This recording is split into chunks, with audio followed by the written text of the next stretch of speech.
सध्या शील, डायघर, दिवा, डोंबिवली येथील गरजेनुसार बांधलेल्या बिल्डिंगमध्ये घेतलेल्या घरांवरती कारवाईचा धडाका सुरू झाला आहे।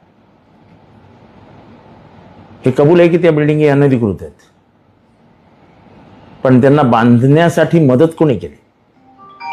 बांधणारे बांधून गेले आणि आता मात्र ज्यांनी विकत घेतली, ज्या गोरगरिबांनी आपला सोनं दागिना आपल्या जमिनी गहाण ठेवून आपलं सगळी धनदौलत त्या घरांमध्ये लावली, त्यांना बेघर होण्याची पाळी आली आहे। सरकार कुठलीही भूमिका घ्यायला तयार नाही। सरकारची जबाबदारी आहे। जर कायदा होता कोणालाही बिल्डिंगी बांधू द्यायचा नाही, तर बिल्डिंगी बांधल्या गेल्या कशा? या बिल्डिंगी थांबवण्याची जबाबदारी त्या अधिकाऱ्यांवर होती। ते अधिकारी काय करत होते? मी आत्ता सत्ताधाऱ्यांना आठवण करून देऊ इच्छितो की अशीच डायघरमध्ये लकी कंपाऊंड नावाची इमारत पडली होती आणि त्याच्यानंतर अनेक बिल्डिंगी तोडण्यासाठी महानगरपालिका पुढे सरसावली होती। ठाण्यामध्ये, मुंबऱ्यामध्ये, शीळमध्ये अनेक इमारती पाडण्यासाठी महानगरपालिका पुढे सरसावली। तेव्हा आम्ही सगळे पुढे आलो। सत्तेत असलेल्या लोकांनीही वेगळी भूमिका घेतली आणि एकाही बिल्डिंगीला हात लावू दिला नाही। सत्ता कोणाची असो, पण सर्वसामान्यांना मदत करणं हे सत्ताधारी सरकारचं काम आहे। सरकार मायबाप आहे। जर मायबापच डोळे बंद करून बसणार असेल तर मग लोकांनी जायचं कोणाकडे? आज आश्वासन दिलं जाते काय होणार नाही, काय होणार नाही, पण होताना तर सगळंच दिसतंय।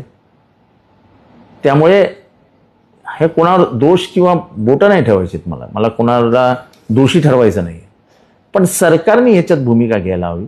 आमची मागणी आहे। डोंबिवलीमध्ये 62 बिल्डिंगी आहेत, दिव्यामध्ये बिल्डिंगी आहेत, शीळ, दिवा, डायघर या परिसरामध्ये बिल्डिंगी आहेत। या सगळ्यांवरती कारवाईचा बडगा आहे। लोक रस्त्यावरती येऊन बसलेली आहेत, तहानलेली भुकेली जनता रस्त्यावर आलेली आहे। हे काही चांगलं नाही आहे आणि त्यामुळे सरकारने भूमिका घेऊन या बिल्डिंगींना क्लस्टर खाली घ्यावं, 2025ची मर्यादा ठेवावी आणि कमीत कमी आता तरी सरकारचे डोळे उघडावेत। आम्ही विधानसभेत हा प्रश्न मांडून कंटाळलो की अनधिकृत बांधकाम होतं, तर ह्या अनधिकृत बांधकामाला जबाबदार कोण आहे? त्यांच्यावर कधी कारवाई होणार? त्यांच्यावर कारवाई नाही, पण ज्यांनी घरं विकत घेतली त्यांना काय माहिती आहे अधिकृत आहेत का अनधिकृत? सगळ्या अशिक्षित लोकांनी ही घरं घेतलेली आहेत, ज्यांना कायद्याचं ज्ञान नाही।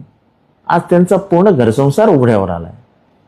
सरकारने दयाळू मायाळू बनावं, सरकारने मायबाप बनावं आणि ही घरं वाचवावीत, एवढीच त्यांना विनम्र विनंती आहे। मंत्री तर नगरविकास मंत्री माननीय एकनाथ शिंदे हे तसे दयाळू मायाळू म्हणून ओळखले जातात।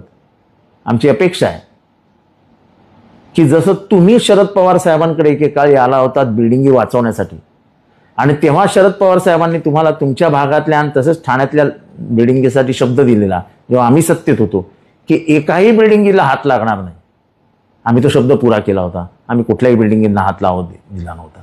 आज आमची पाळी आली, आम्ही तुमच्याकडे आलो। बिल्डिंगी वाचवणं ही तुमची जबाबदारी आहे, सरकारची जबाबदारी आहे, तुम्ही ती पार पाडायला हवी।